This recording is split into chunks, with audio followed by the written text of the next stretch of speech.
একটা রাস্তা যেটা আটলান্টিক মহাসাগর থেকে শুরু হয়ে প্রশান্ত মহাসাগরে গিয়ে শেষ হয়।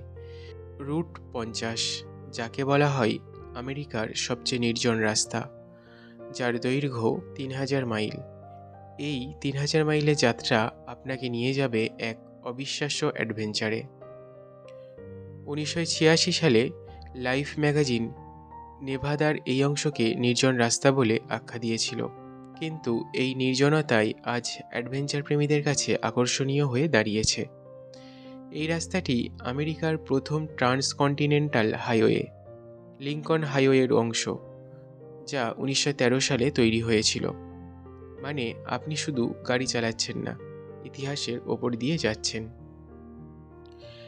এই রাস্তা দিয়ে ভ্রমণকালে আপনি পাবেন শহরের ব্যস্ততা, মরুভূমির নিস্তব্ধতা, পর্বতের সৌন্দর্য এবং ঘোস্ট টাউনের রহস্য।